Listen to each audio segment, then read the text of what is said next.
Di sebuah rumah mewah di pinggiran Jakarta, hujan deras mengguyur jendela kaca lebar. Aisyah, seorang wanita berusia 28 tahun dengan rambut hitam panjang yang selalu rapi, duduk di meja kerjanya. Tangan kanannya gemetar saat membuka amplop tua yang ditemukan di laci rahasia ibunya. Surat itu berisi kata-kata yang membuat dunia Aisyah runtuh seketika. Pengakuan cinta terlarang dari ibunya kepada seorang wanita lain bertahun-tahun lalu sebelum pernikahannya dengan ayah Aisyah. Aku mencintaimu, Rina. Tapi masyarakat ini tidak akan menginginkan kita, tulis ibunya dengan tinta pudar. Aisyah menutup mulutnya, air mata mengalir deras, sementara di ruang sebelah, ayahnya sedang mempersiapkan pernikahan adik perempuannya besok. Aisyah berdiri, surat itu digenggam erat. Pikirannya berputar kacau. Ibunya, yang selalu digambarkan sebagai istri sempurna, ternyata menyimpan rahasia ini. Rina, siapa dia? Aisyah ingat samar-samar nama itu dari cerita masa kecil. Hujan semakin deras, seolah mencerminkan badai di hatinya. Dia harus memutuskan, menyimpan rahasia ini atau membongkarnya. Tapi bagaimana? Keluarganya adalah keluarga konservatif, di mana tradisi dan agama menjadi pondasi.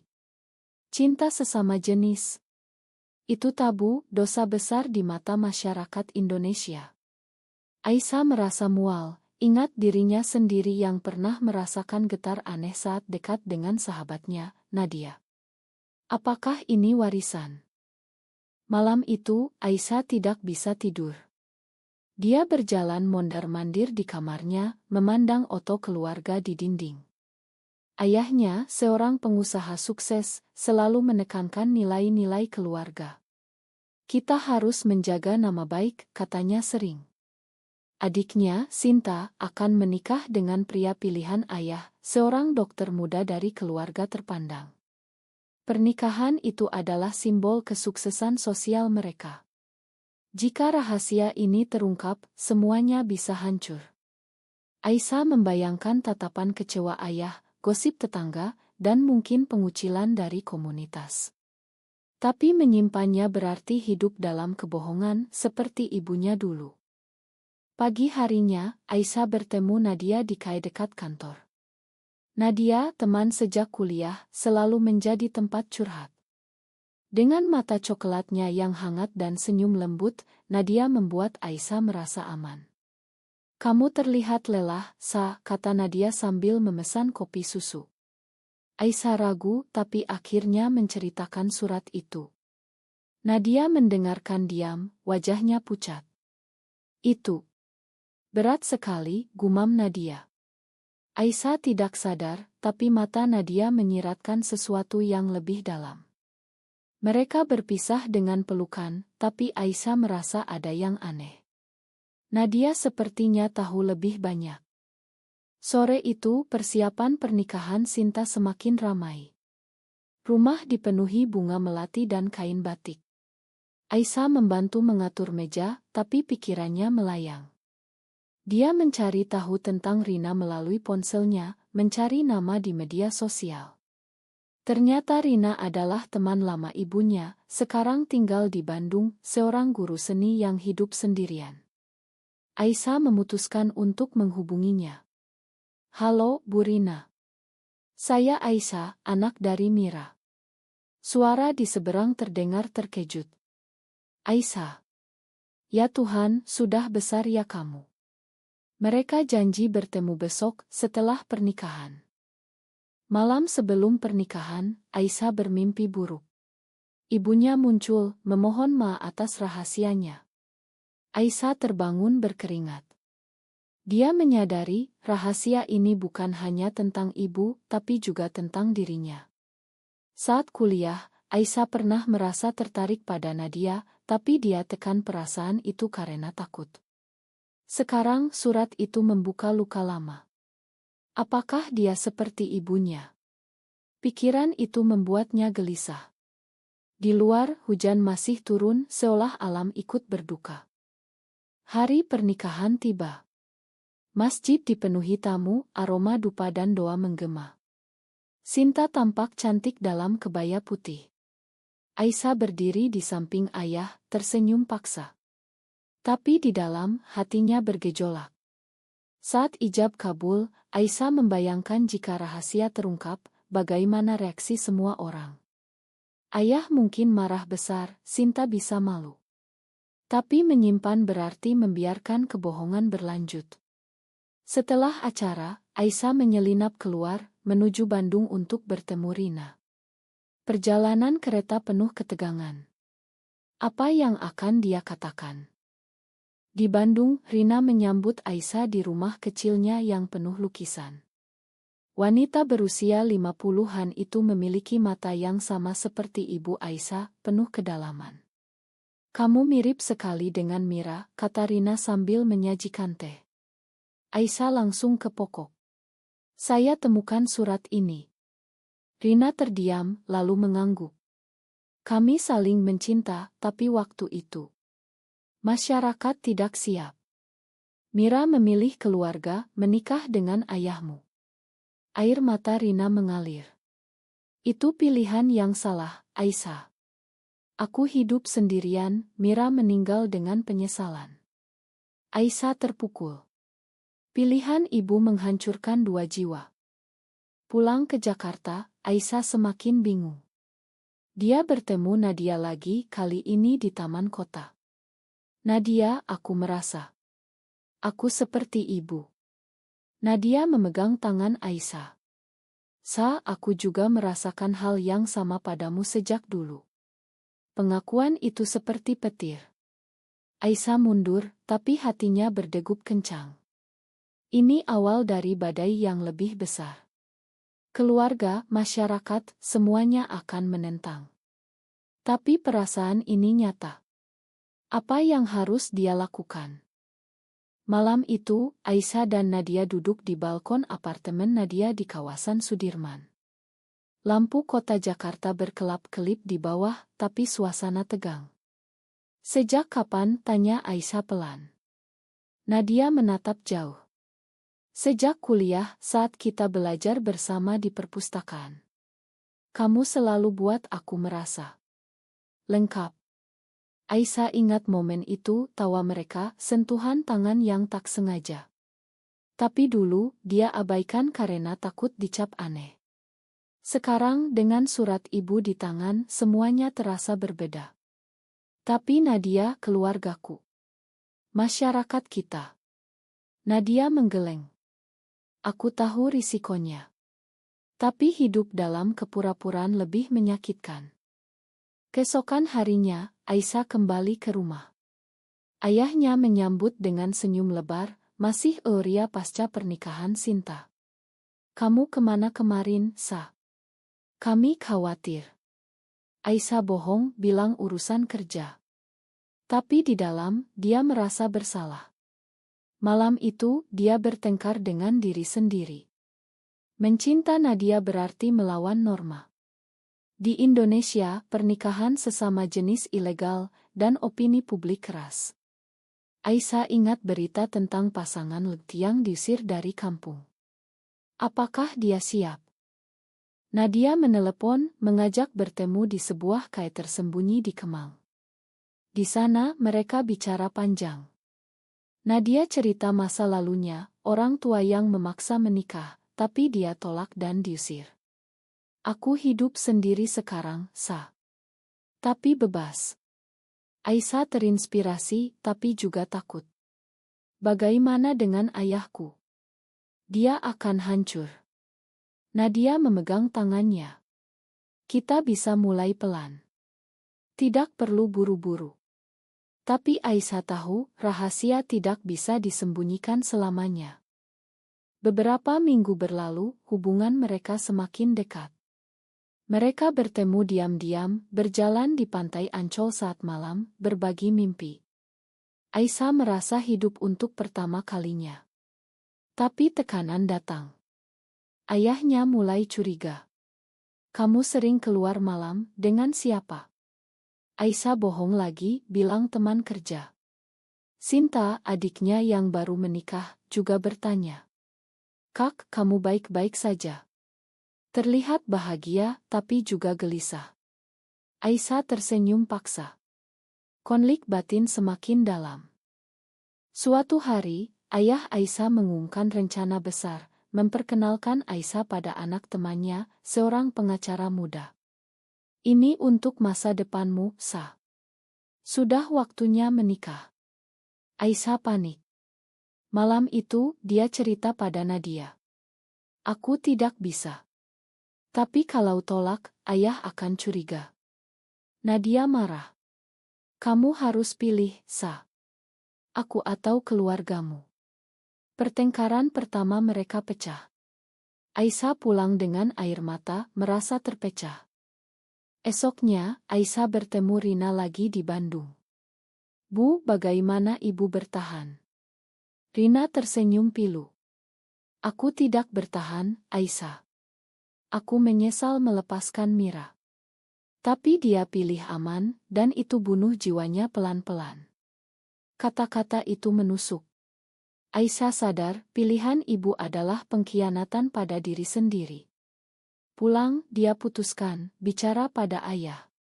Tapi sebelum itu, Nadia datang ke rumahnya tiba-tiba. Sa, Ma kemarin. Aku takut kehilanganmu. Mereka berpelukan, tapi ayah pulang lebih awal dan melihat. Siapa ini? Tanya ayah dingin. Aisyah gugup. Teman, ya. Tapi ayah curiga. Malam itu, ayah interogasi. Kamu sering bertemu dia. Apa hubungan kalian? Aisyah diam, tekanan memuncak. Akhirnya, dia bilang sebagian kebenaran tentang surat ibu. Ayah terkejut, wajahnya memucat. Itu bohong. Ibumu setia. Aisyah tunjukkan surat. Ayah marah besar, melempar surat itu. Kamu bawa sial ini ke rumah. Aisyah menangis. Yah, aku. Aku seperti ibu. Pengakuan itu keluar begitu saja. Ayah mundur, sok. Rumah menjadi dingin. Ayah tidak bicara berhari-hari. Sinta datang, marah pada Aisyah. Kak, kenapa kamu bongkar masa lalu? Pernikahanku baru saja, sekarang keluarga hancur. Aisyah merasa bersalah. Nadia menelepon, tapi Aisyah abaikan. Konflik semakin rumit. Apakah ini pengkhianatan pada keluarga? Aisyah mulai ragu pada hubungannya dengan Nadia. Beberapa hari kemudian, ayah Aisyah memanggilnya ke ruang kerja. Kita bicara. Suasana tegang. Ayah terlihat tua mendadak. Tentang ibumu. Itu masa lalu. Tapi kamu. Jangan ulangi kesalahannya. Aisyah protes. Itu bukan kesalahan, ya. Itu cinta. Ayah menggeleng. Di sini, di Indonesia, itu tidak diterima. Agama kita melarang. Debat panas pecah. Aisyah cerita tentang Nadia. Ayah marah. Putuskan sekarang juga. Atau keluar dari rumah ini. Ultimatum itu seperti pisau. Aisyah pergi, menangis di kamar.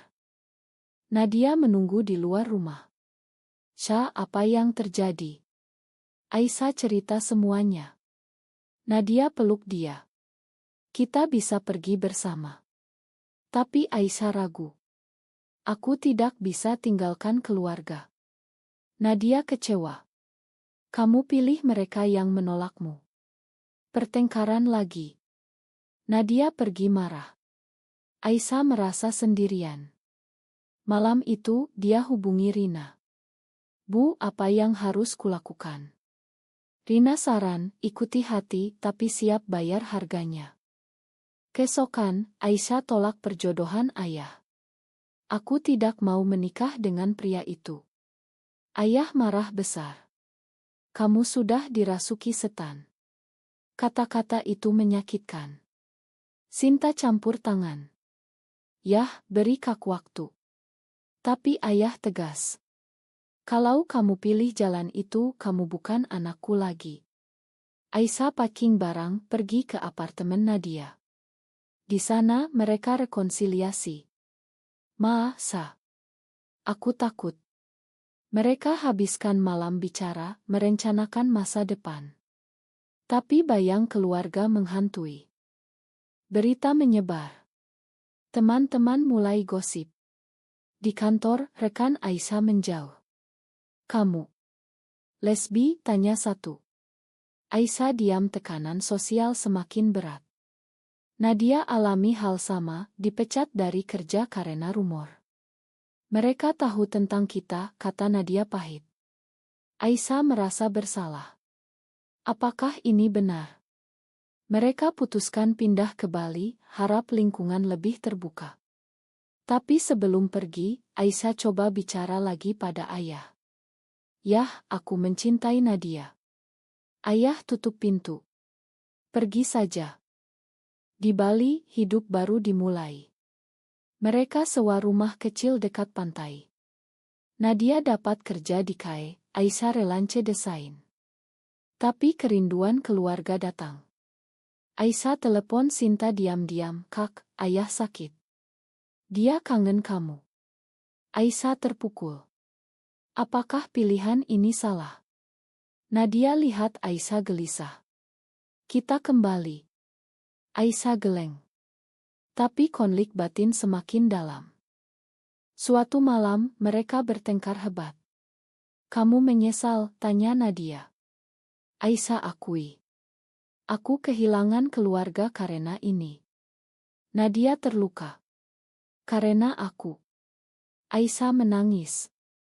Bukan karena masyarakat. Nadia packing.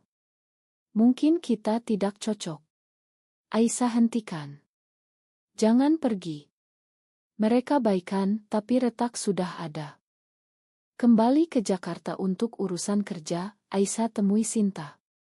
Ayah di rumah sakit, serangan jantung. Aisyah buru-buru ke sana. Ayah lemah di ranjang. Sa. Aisyah peluk ayah. Ma, ya. Ayah bisik. Aku takut kehilanganmu seperti ibumu. Pengakuan itu buka pintu. Mereka bicara panjang. Ayah akui, dia tahu tentang ibu dan Rina. Aku memaksa Mira menikah denganku. Aisyah syok. Ayah juga bagian dari kebohongan. Pulang dari rumah sakit, Aisyah cerita pada Nadia. Ayah mulai paham. Nadia senang. Tapi tekanan luar masih ada. Teman keluarga mulai boikot bisnis ayah. Karena anaknya seperti itu, kata mereka. Ayah mulai ragu lagi. Sa, mungkin kamu bisa berubah. Aisyah marah. Ini aku, ya. Konflik keluarga memuncak. Ayah pulih, tapi rumah tetap tegang. Aisyah tinggal sementara di rumah, Nadia di apartemen. Kita pisah dulu, kata Aisyah. Nadia setuju, tapi sakit hati. Selama pisah, Aisyah renungkan semuanya. Dia baca buku tentang di Indonesia, ikut komunitas online. Banyak cerita mirip, pengucilan, tapi juga harapan. Aisyah sadar, perjuangan ini bukan hanya pribadi, tapi sosial. Suatu hari, Sinta ajak Aisyah bicara. Kak, aku dukung kamu. Pernikahanku bahagia, tapi aku lihat ibu dulu tidak. Sinta cerita, ibu sering sedih diam-diam, Aisyah terharu. Dukungan adik beri kekuatan. Aisyah hubungi Nadia. Aku kangen. Mereka bertemu di taman, rekonsiliasi lagi. Kita lawan bersama. Rencana bicara terbuka pada ayah. Malam itu, di rumah, Aisyah undang Nadia. Ayah terkejut. Kenapa dia di sini? Aisyah tegas. Karena aku mencintainya, ya. Debat panjang. Ayah cerita masa lalunya, tekanan keluarga buat menikah. Aku tidak mau kamu alami itu. Tapi dia masih takut opini publik. Nadia bicara. Pak, kami tidak minta restu, tapi pengertian. Ayah diam lama, lalu mengangguk. Beri waktu. Itu langkah pertama. Tapi masalah baru datang. Rumor menyebar ke media sosial. Akun gosip posting tentang deputri pengusaha Jakarta yang lesbi. Aisyah dapat ancaman online. Nadia khawatir. Mungkin kita mundur. Aisyah tegas. Tidak. Ini ujian. Mereka putuskan hadapi. Aisyah posting cerita di Instagram tentang cinta dan penerimaan. Reaksi campur, dukungan dari anak muda, hujatan dari konserati. Ayah lihat posting itu, marah awalnya. Kamu buat malu keluarga. Tapi Sinta belah. Yah, aman berubah. Ayah renungkan. Dia hubungi Rina, minta maaf atas masa lalu. Rina datang ke Jakarta. Pertemuan emosional. Mira akan bangga pada Aisyah, kata Rina. Ayah menangis. Aku salah dulu. Ini momen odd or thought bagi ayah. Hubungan Aisyah dan Nadia semakin kuat. Mereka ikut acara di Jakarta, bertemu orang sejenis. Tapi pengkhianatan datang dari dalam. Seorang teman dekat Aisyah, yang tahu rahasia, bocorkan ke media. Berita jadi headline, skandal keluarga kaya, cinta terlarang. Aisyah shock. Kenapa dia lakukan itu? Ternyata karena iri. Pengkhianatan ini hancurkan kepercayaan. Ayah marah besar. Lihat apa yang kamu sebabkan. Bisnisnya terganggu. Aisyah merasa bersalah lagi. Nadia dukung. Ini bukan salahmu. Tapi Aisyah putus asa. Mungkin kita berhenti. Nadia marah. Setelah semua ini, pertengkaran pecah. Nadia pergi. Aisyah sendirian mempertanyakan semuanya. Beberapa minggu kemudian, Aisyah cari Nadia. Dia temukan di Bali, kerja di Kailama. Nadia, Ma. Nadia dingin. Kamu selalu ragu. Aisyah jelaskan. Aku takut, tapi sekarang aku yakin. Mereka bicara panjang, saling Ma. Kita mulai lagi. Kembali ke Jakarta, mereka hadapi bersama. Ayah mulai terima. Aku tidak setuju, tapi kamu anakku. Sinta jadi jembatan. Keluarga pelan-pelan sembuh. Tapi masyarakat masih keras. Demo kecil di depan rumah, kelompok konservatif protes. Kembalikan moral bangsa. Aisyah lihat dari jendela, takut. Nadia pegang tangan. Kita kuat.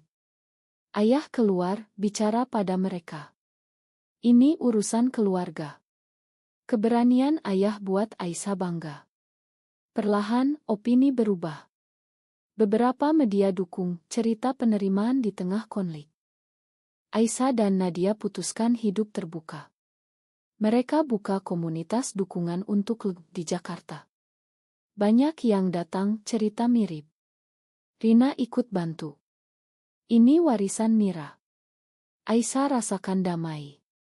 Tapi harga dibayar mahal, teman hilang, bisnis ayah sempat goyah. Tapi keluarga lebih dekat sekarang. Suatu hari, Aisyah kunjungi makam ibu. Bu, aku paham sekarang. Pilihanmu salah, tapi aku pilih benar. Angin sepoi seolah jawaban. Nadia ikut. Kita bahagia. Cerita mereka inspirasi banyak. Tapi pertanyaan tetap, apakah masyarakat siap? Di akhir perjalanan ini, Aisyah renungkan. Cinta terlarang ini bawa pengkhianatan, kerugian, tapi juga kebangkitan. Apakah memilih cinta sejati selalu benar, meski menghancurkan norma sosial?